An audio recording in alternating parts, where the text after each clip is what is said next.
Good afternoon, everyone. Thanks for tuning in today. We have 4 speakers joining us today, including Premier Jason Kenney, Jason Nixon, Minister of Environment and Parks, Chief Peter Powder of the Mikisew Cree First Nation, and Rob Broen, President and CEO of Athabasca Oil Corporation. Premier Kenney, would you please begin?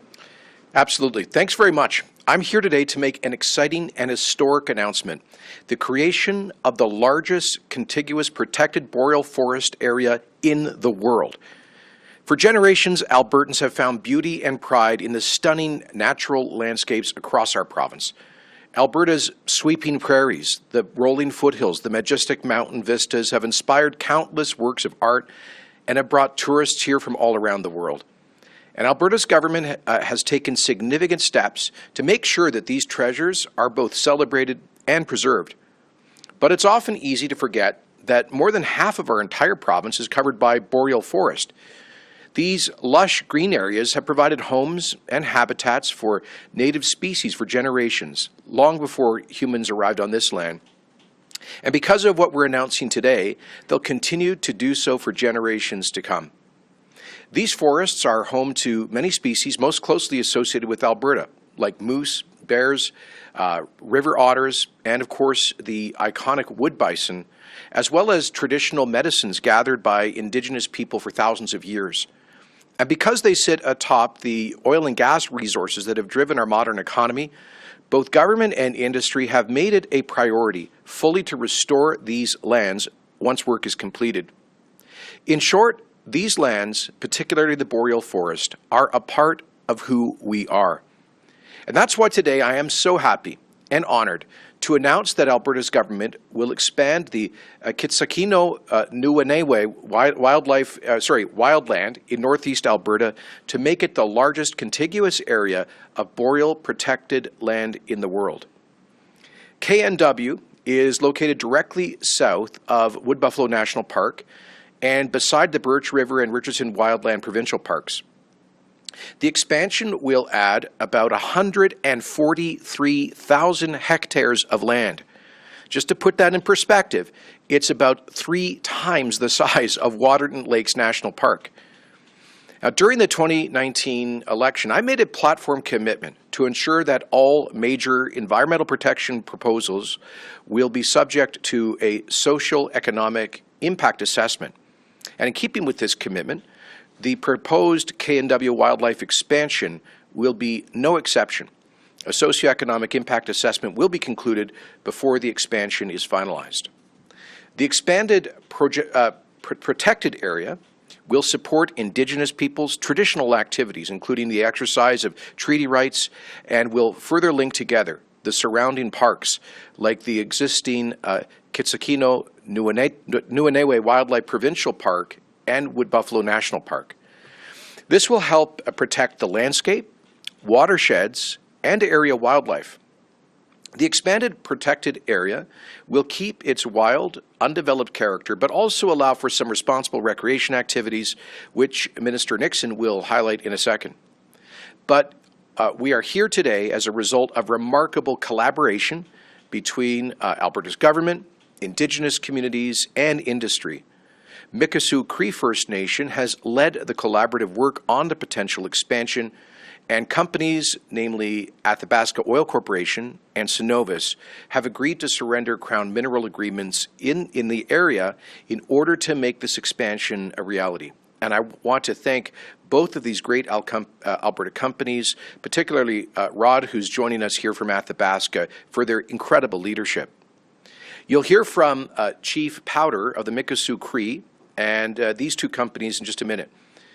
This is a shining example of how valuable and important partnerships and collaboration are when it comes to land use and conservation planning. Albertans can provide feedback on the current plan through a public survey, which is available on alberta.ca until March 15th, and we'll also be doing consultation and engagement with Indigenous communities during that time. We look forward to the exciting work ahead to make this magnificent protected area a reality. And with that, I'll hand it over to, I believe, Minister Nixon.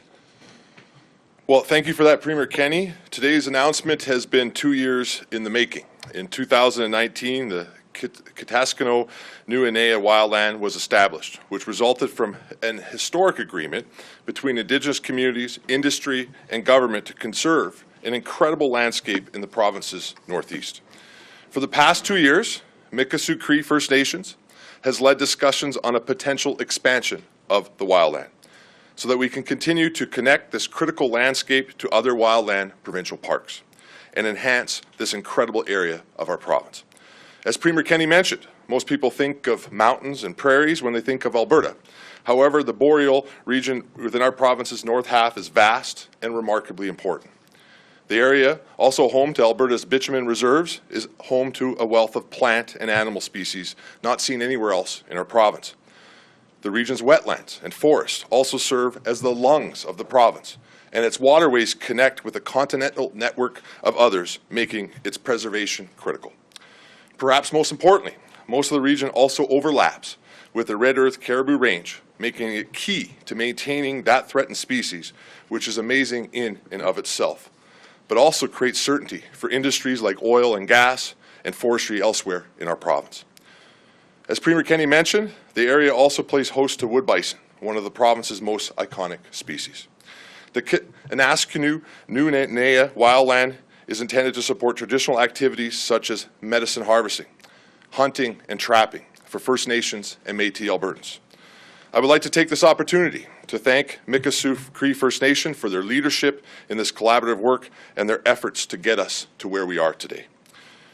Right now, the expansion area is considered mixed use, which means that it is a mixture of industrial activity, which is allowed currently. However, there isn't a large amount of development in that area today. As Premier Kenney mentioned, some corporations have agreed to voluntarily surrender Crown mineral agreements in order to make this expansion possible. Athabasca Oil Corporation has agreed to voluntarily surrender about 23,500 acres of Crown mineral agreements, and Cenovus has voluntarily surrendered more than 60,000 acres. This is a great example of how we can achieve positive outcomes when we work together. Alberta's government has also committed to increasing outdoor recreational opportunities for Albertans, including backcountry activities. Through the enhancement of chances to hike, ski, hunt, and fish, the Kitaskino Nuwenëné Wildland will provide Albertans with even more incredible landscapes in which to enjoy our great province. We are pleased to be able to come to the table with Indigenous communities, industry, and Albertans to protect our boreal ecosystem. Thank you, and I'd like to just take a moment before I pass the mic over to Chief Peter Powder of the Mikisew Cree First Nation. I'd like to quickly acknowledge former Mikisew Chief Archie Wynne, who was the first person who brought this to me and I know has worked tirelessly on behalf of his nation to get us this far. I'd like to congratulate him on today and thank Chief Powder for continuing his fantastic work and the fantastic work of so many elders and community members in the Mikisew community. And with that, I'd like to turn it over to Chief Powder to say a few words. Sorry, good afternoon, and thank you, Premier and Minister Nixon. And today is a proud and exciting day for our community because of an important part of our vision of our lands is moving closer to becoming a reality. And it's moving forward in the right way with a spirit of partnership and collaboration that spans the multiple sectors of the Alberta economy. Introduce myself, Chief of the Mikisew Cree First Nation. For those of you who don't know where Mikisew is, we're located in Fort Chipewyan. Our lands include the Peace Athabasca Delta and much of the oil sands region. A few years ago, we started the process with our elders and land users to hear their vision and most urgent areas of our territory needing protection. The message came back clear. We need to protect the watersheds that flow into Lake Claire of the Wood Buffalo National Park. We needed to protect the caribou and the wood bison habitat that is adjacent to the park. And we needed to keep the boreal forest south of the park intact. Out of that process, the idea of Kitaskino Nuwenëné Wildlife Park was born. From that history, you can see why the Kitaskino Nuwenëné Wildlife Park area matters to us. It is an area that with important headwaters that support one of our most important places, the Peace Athabasca Delta, an area that supports traditional resources that sustain us. It's important. It's our culture. It's our way of life. But the importance goes beyond just us. It matters to all Albertans. The expansion will protect significant new amounts of habitat for some of Alberta's most iconic and threatened species, including more than 1,000 hectares of boreal caribou range. It helps the watersheds that support the Wood Buffalo National World Heritage Site are protected, and it adds more areas to Alberta Park System. A good indicator of the importance of this area is just how many partners have come together to make today's announcement possible.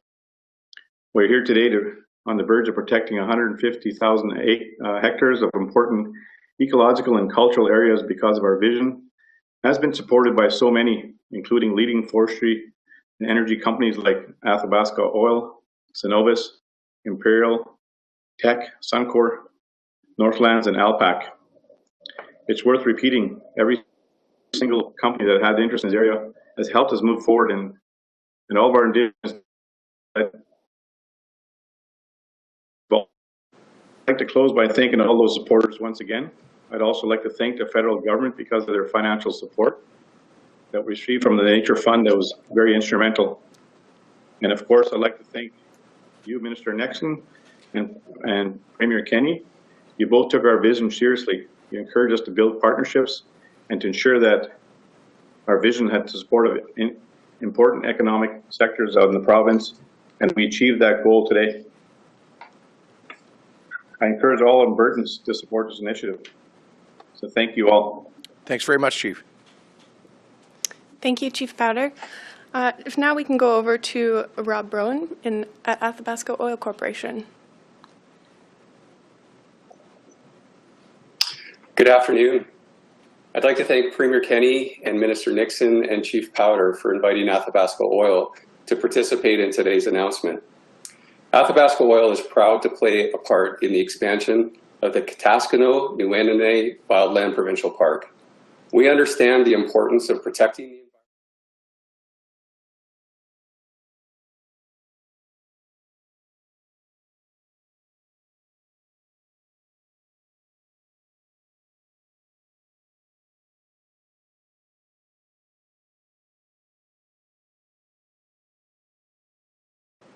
Our ability to bring this park expansion to reality is a direct result of a strong collaboration between all parties, and we thank everyone involved. The Mikisew Cree First Nation provided the vision and the inspiration to conserve this key area, while the Government of Alberta has shown ongoing support of their efforts. Oil and gas industry participants recognized the ecological and cultural significance of the area and came to the table with contributions of significant leased land holdings. Athabasca Oil is pleased to have played a key role in this by contributing actually approximately 95,000 hectares, or approximately 2/3 of the land needed to expand this park. Together, we have made a difference. We have helped protect an important part of Alberta's natural beauty and ecological infrastructure for future generations, while also providing opportunities to support Indigenous culture. Thank you very much. Thanks, Rob. Thank you, Rob. Now we will be opening the lines for questions. To get to as many as possible today, we just ask that you limit yourself to one question. Operator, can you please put through the first caller? Thank you. The first caller is Tom Vernon, Global News. Please go ahead. Hi, I think my question is for the Premier. Thanks for taking my question today. It's about the eco-justice challenge to the Alberta inquiry. They're in front of a judge today saying that the inquiry is unlawful. It was brought forward to harm environmental organizations, that it is biased, and it's actually looking at things outside of provincial jurisdiction. What's your response to these charges, and do you believe that your inquiry can stand up to these charges? Response is that Albertans told us in the last election to put a spotlight on the foreign-funded campaign to landlock Alberta's energy, which has cost tens of thousands of jobs and untold economic adversity in this province. Organizations that have taken millions, perhaps tens of millions of foreign dollars to kill the Northern Gateway Pipeline, kill Energy East, trying to kill Trans Mountain, Keystone XL, Line 5, Line 9. These are organizations that have been deliberately attacking the lifeblood of Alberta's economy, the largest industry, the largest employer, and we have every right to seek transparency on what's going on. We ran on that. The commitment we made was to have a public inquiry into the campaign to landlock Alberta energy, and we've kept that commitment. Operator, can you please put through the next caller? Amanda Stevenson, Calgary Herald. Hi, Premier. I have a question for you regarding the vaccine program. We heard the news today that the Manitoba government has committed to ordering 2 million doses of COVID vaccine from a Calgary-based company, Providence Therapeutics. I'm wondering if you can tell me if Alberta has plans to order its own vaccine supply independent of Ottawa, as Manitoba is doing, and if so, has Manitoba beat us to the punch here in ordering from a made-in-Alberta solution? Well, actually, I spoke to Premier Palliser about this last week and several premiers. I've spoken to the president of Providence Therapeutics, and we're exploring how we can make their vision a reality of producing those vaccines here in Canada so that we could access them. And I've reached out to my fellow premiers to establish a interprovincial task force on domestic vaccine supply. The president of Providence Therapeutics tells me that they would only be able to establish a domestic production facility in Canada if they got orders for 50 million doses. That's 50 million doses. And so this would require, an order of that scale would obviously require cooperation across the country. Neither Manitoba alone with 2 million or Alberta with a few million more would have an adequate market to satisfy the minimum requirements that Providence has expressed to establish domestic production here. And of course, we need domestic production. So the bottom line is we are absolutely open to, more than open, we are pursuing domestic production and potential supply because we apparently cannot count reliably on the federal program to procure vaccine doses from around the world, which is why we've been in discussions with Providence. There's another company in Alberta that is at phase 1 trials and a couple of other projects in Canada that have some potential as well. So we're well into doing our due diligence on this, and as I say, we've been leading the way and cooperating with other provinces, but a small order by ourselves would not be adequate to secure domestic production should Providence get to phase 3 trials and Health Canada approval. Operator, can you please put through our next caller? Chris Epp, CTV Calgary. Thank you. Premier, what's your position on loosening restrictions on a regional basis? We've heard calls from Medicine Hat and a few other areas where cases are very small, and people are saying, why do this blanket approach where everyone is paying the same price when some places COVID just is not having the same devastating effect as it is elsewhere? Sure. We've always said that we are open to taking COVID policy on a regional basis. And in fact, we have at various points throughout the pandemic done just that. The problem is this, that the level of spread across the province since October was so high that we could not responsibly have a different approach in different regions. And in fact, right now, in the past couple of weeks, we've seen the rate of transmission, the positivity rate, hospitalizations, and new cases growing in the south, central, and northern zones, but going down in Edmonton and Calgary. Our threshold, just to be clear, based on the expert scientific advice we get from the Chief Medical Officer, Dr. Hinshaw, our threshold to go to a regional approach is to have 50 cases or fewer per 100,000 people in a health zone. Well, the closest we get to that would be in the south zone at just over 100 cases per 100,000. So we're not close enough to that level of that lower level of spread to take a faster approach to relaxation at this point in any region. Look, I get the frustration that people have. There are people out there who may live in communities, perhaps some rural communities, where there are no cases. But folks need to understand that transmission can happen very fast, and we have to look at the broader trends, yes, in the regions, but also the whole province. There is I think, a misunderstanding in some quarters that rural Alberta is largely immune from the pandemic because of less population density, but our numbers just say that isn't so. In fact, of our the top 15 local geographic areas in terms of active COVID cases, 13 of those 15 are in rural communities. Only 2 are, one is in Edmonton, one's in Calgary, 13 are in rural communities. We've seen devastating outbreaks in long-term care and nursing homes throughout rural Alberta. and other parts of rural Canada. So there's no region that is immune to this. In fact, right now we have more folks in hospital with COVID-19 in the South Zone than we've had since the beginning of the pandemic a year ago. So my message to people in every part of the province is simply this: let's continue to do our best to bend down the curve. We've made huge progress over the past 10 weeks or so. If we continue in the right direction, then hopefully some regions will be able to advance faster in opening up on the restrictions that exist. I guess actually one last point about putting the restrictions in context. Sometimes I hear people talk about a lockdown. There is no lockdown in Alberta. There never was. Over 99% of businesses in Alberta are able to operate right now within our safe public health guidelines. That I know is no small comfort to the less than 1% who have been closed due to public health restrictions, and we're going to increase financial support for them. But we, unlike other provinces, we've never had a stay-at-home order. We've never had a curfew.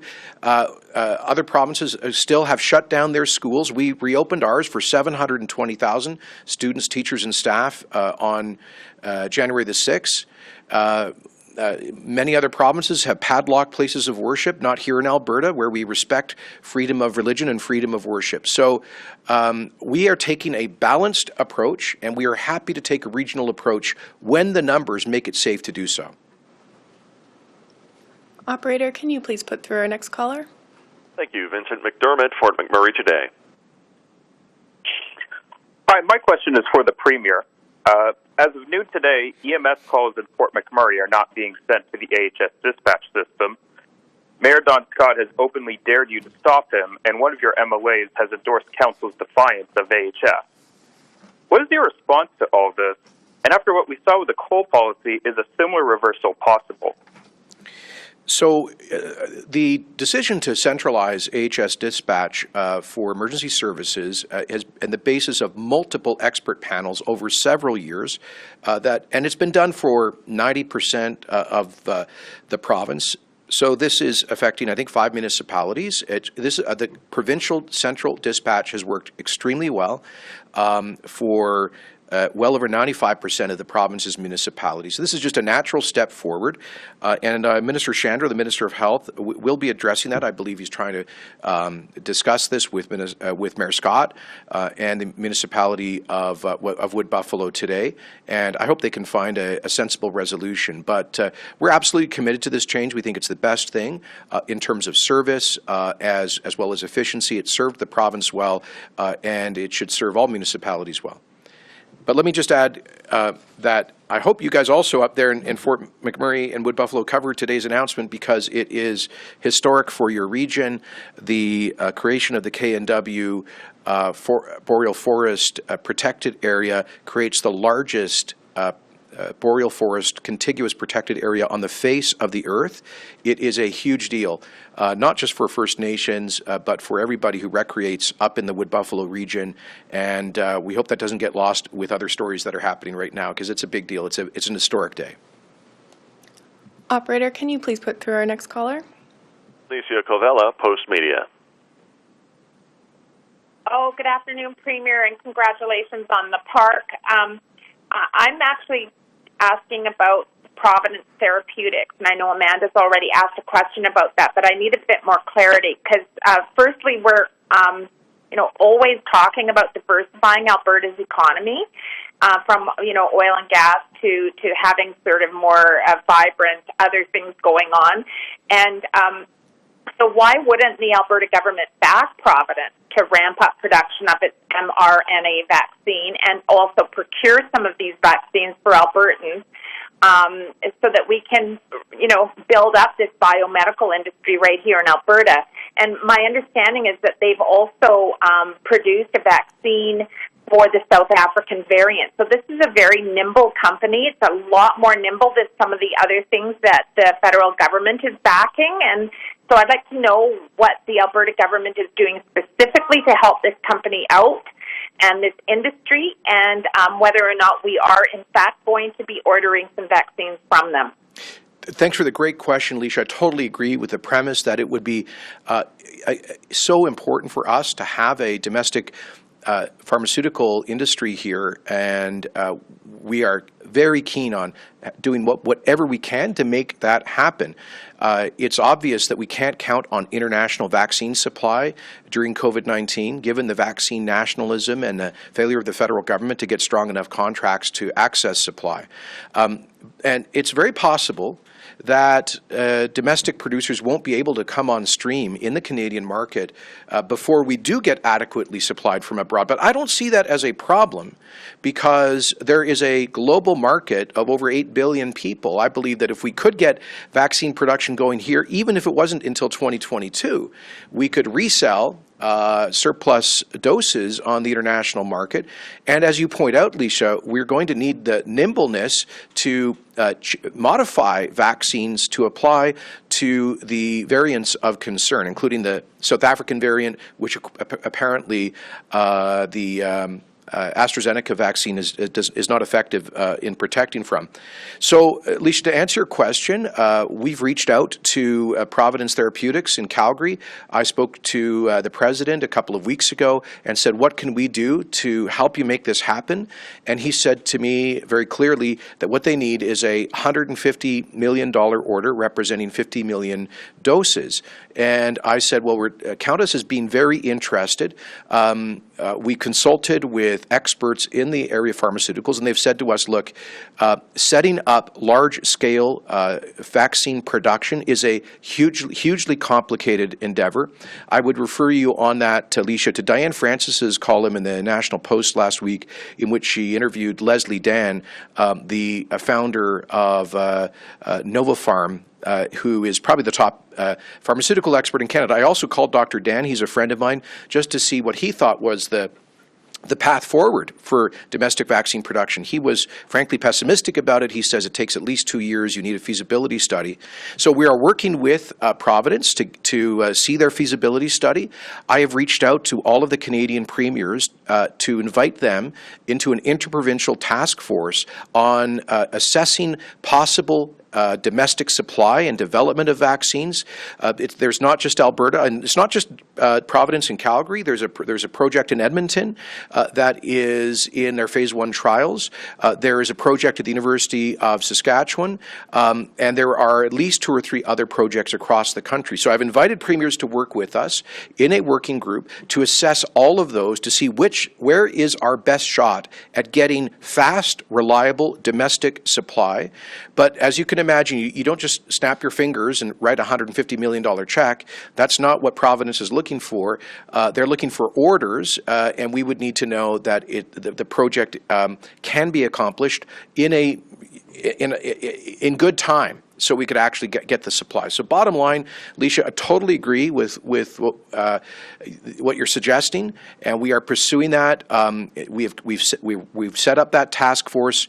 We're analyzing the feasibility of that, the Providence project, the Edmonton project, and others. And I've said to my fellow premiers, I raised this on the Council of the Federation call a week or 2 ago, that we've got to do this together. We've got to come together and join forces, join our purchasing power, because Alberta alone, we don't need 50 million doses. So we'll do whatever we can, whatever it takes to get this done, but we need to do our homework, make sure it's technically feasible, and I am absolutely prepared, having said all of that, Leisha, to invest in this sort of thing. We just need to make sure that we pick the right projects and that they are feasible. All right, we have time for 3 more questions. Operator, can you please put through our next caller? Thank you. Bob Weber, Canadian Press. Hi. With regard to today's announcement, it's not clear to me what's being actually announced today. Is this the announcement of an actual new park recognized in legislation that actually exists on a map, or are we announcing a process to begin creating a park? And secondly, I'd like to know how this fits in with the wildland parks announced by the previous government, which were already the largest contiguous area of boreal forest on the planet. So To be clear, Bob, we are announcing a 355,000-acre expansion that will connect two wildland provincial parks just below Wood Buffalo National Park. That's an area just shy of 3 times the size of Waterton National Park. And it's in its final stages of, there's a 30-day consultation period for public process before that becomes finalized. But at the end of that 30-day process, the intent will be to enshrine that park into legislation. You're right, Bob, that takes a total area in the province of about 67,000 square kilometers, an area roughly just shy of twice the size of Vancouver Island, that will be completely protected up in that northern region, protecting that boreal forest region. I should also point out that's 98% caribou habitat, which is critical to the groundbreaking work that this government's been doing with northern communities and Indigenous communities on protecting that threatened species, as well as critical to the work that we're doing with the Ronald Lake bison herd in that area, which is important to the First Nation communities there and is also a threatened species.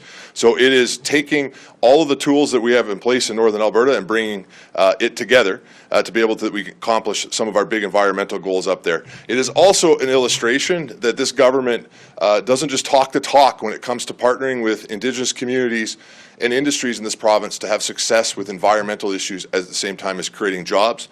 This is a historical week, starting this week with this government completing 20 years of work to be able to complete the Moose Lake Access Plan with our partners in Fort McMurray and the industry within that region. And here yet again today is another historical announcement of partnerships with Indigenous communities and industry to create, again, what will be the largest boreal forest protected area in the world.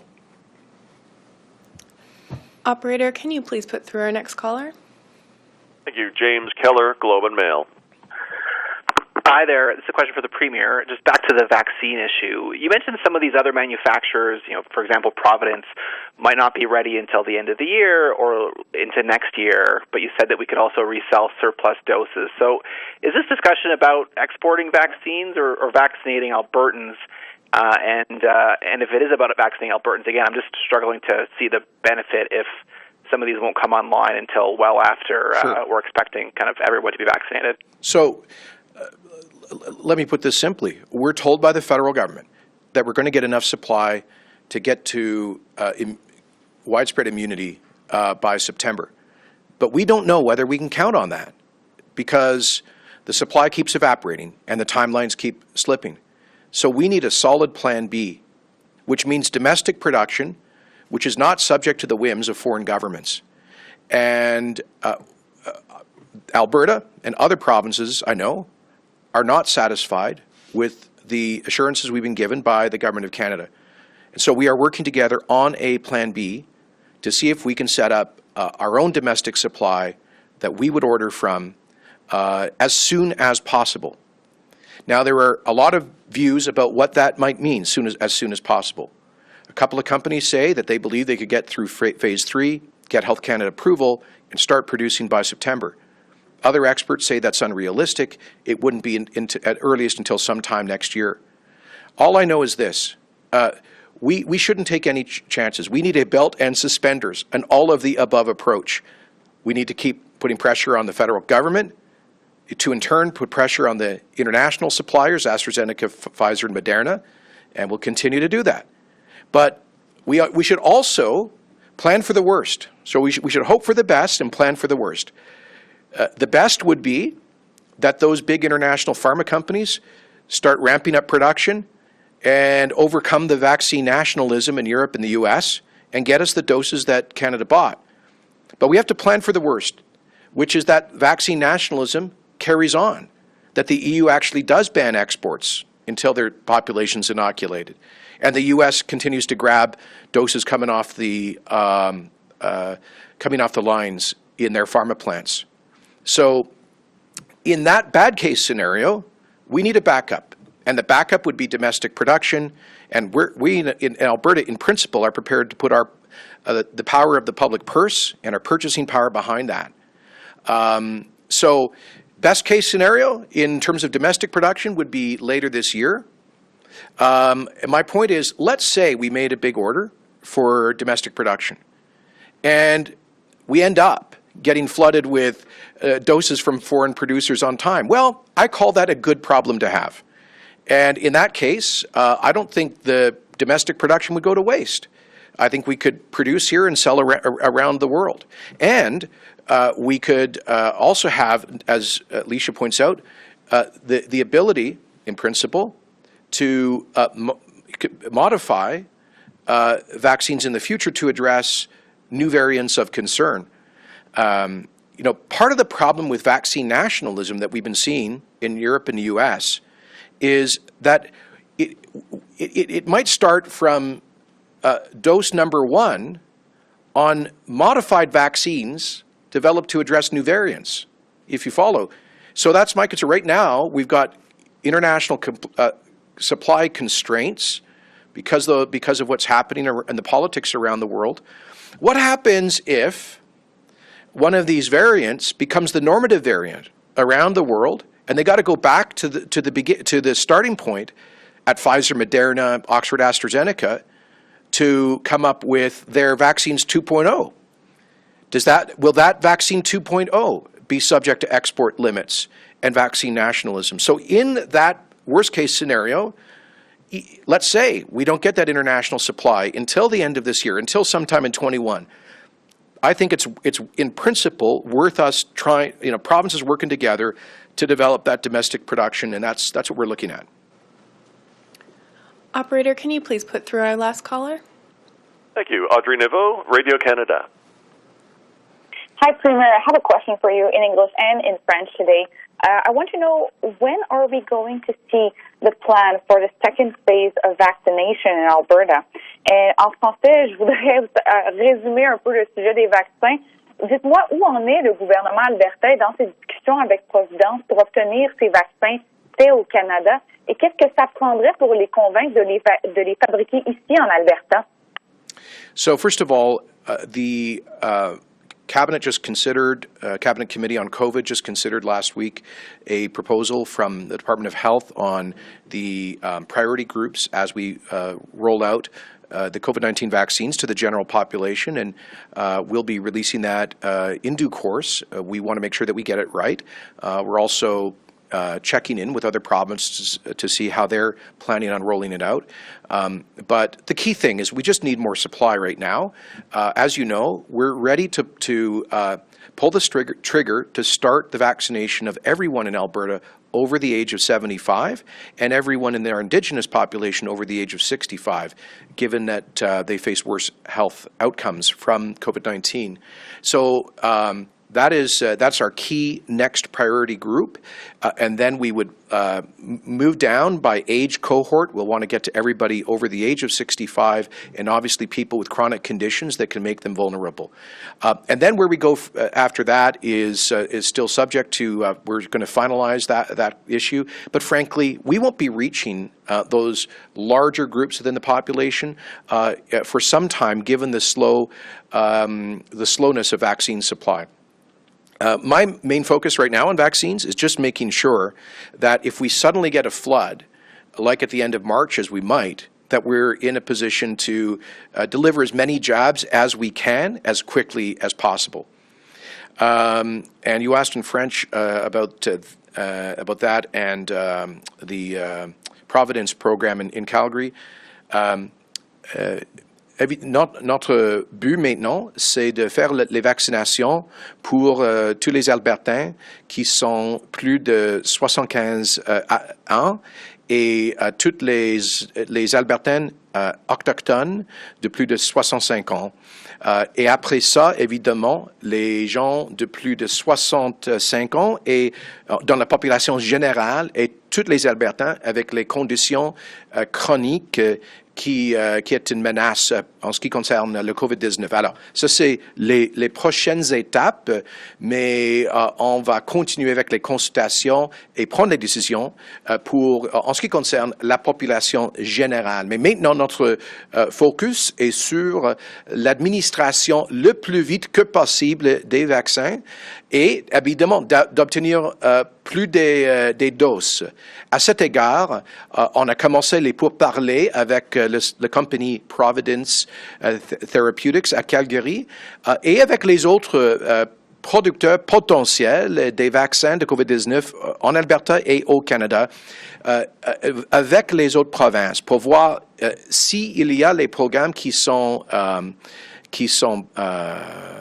s'il y a des programmes de vaccins qui vont marcher.